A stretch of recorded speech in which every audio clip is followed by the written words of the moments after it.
नहीं, बात सही है कि ये सोच, ये 2 नाबालिग बच्चे 3 नाबालिग बच्चों को कह रहे हैं कि आप जय श्री राम बोलो, जबरदस्ती मार मार के कह रहे हैं वीडियो।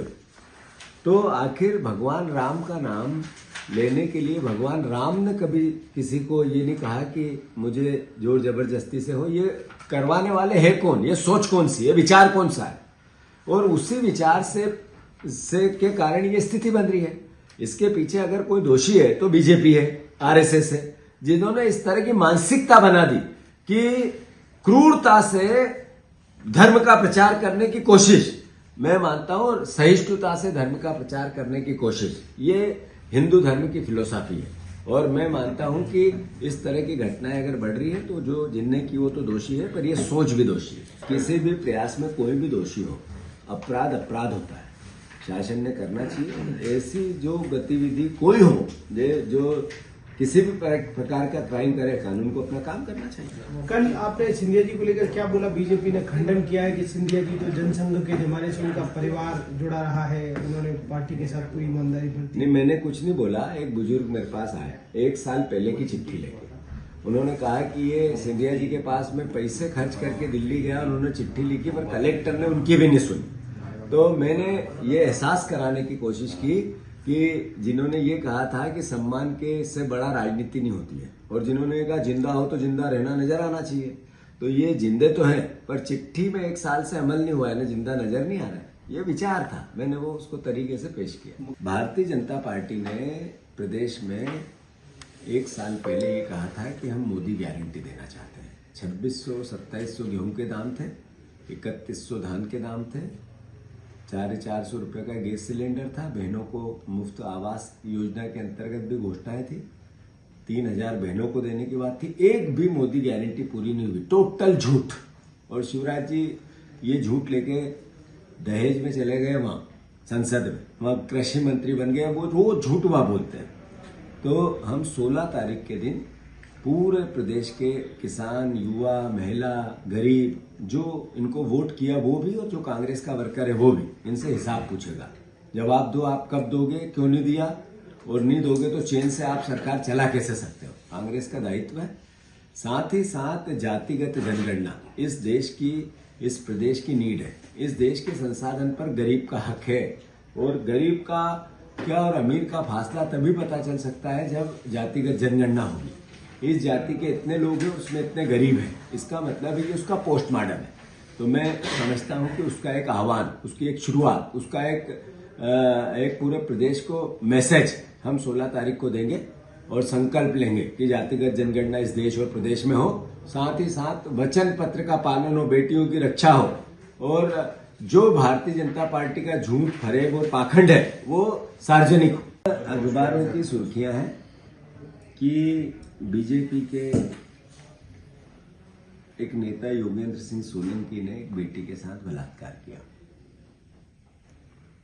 हम बार बार इस बात को कह रहे हैं कि सरकार रोज 17 मिनट में एक मध्य प्रदेश में बलात्कार होता है, यानी अल्टीमेटली अराजकता है, अद्भुत सरकार का फेल्यूर है। और मोहन यादव चूंकि गृह मंत्री है, उसके बाद भी किसी प्रकार का कोई प्रयास इन घटनाओं को रोकने के लिए नहीं हो रहा है। 10 दिन पहले बालाघाट में एक शिक्षिका के साथ बीजेपी के नेता ने रेप किया था। अक्टूबर में महू में सेना के जवानों के साथ 2 महिलाओं का केस बहुत चर्चित हुआ, उसमें बीजेपी के नेताओं के रिश्तेदार सामने आए थे। दतिया में बीजेपी से जुड़े नेताओं ने 3 अन्य लड़कों के साथ मिलकर 2 बहनों के साथ जाति की एक के साथ सामूहिक बलात्कार किया। उस समय भी नरोत्तम मिश्रा के मुंह पे दही जम गया था। नौकरी दिलवाने के बहाने जबलपुर में 28 वर्षीय युवती का मामला बलात्कार में आया था, जो व्यापारी प्रकोष्ठ के शशिकांत सोनी बीजेपी के जबलपुर के नेता थे, उनके खिलाफ ये एफआईआर दर्ज हुई थी। ऐसे बैतूल में 58 साल के पूर्व एल्डरमैन और भाजपा नेता रमेश गुला ने 13 वर्ष की बच्ची के साथ रेप करते हुए उन पर आरोप लगे थे और गिरफ्तार हुए। आखिरी में जनता ने उनको जलाने की कोशिश की। निवाड़ी की एक युवती है, बीजेपी नेता ने पूर्व सरपंच केशव यादव ने सरकारी आवास दिलाने का झांसा देकर उसके साथ जाति की। मंदसौर में बीजेपी नेता देशबंधु आर्य ने जो पार्टी के बड़े पद पे हैं, उनने एक महिला के साथ शादी का झांसा देकर दुष्कर्म किया। होशंगाबाद में खेल प्रकोष्ठ के संयोजक संजू मिश्रा के खिलाफ 17 साल की बेटी से जाति करने का मामला दर्ज हुआ। ऐसी सैकड़ों घटनाएं हैं। ये बीजेपी के नेता ही इनके पीछे क्यों आते हैं, ये सवाल तो है।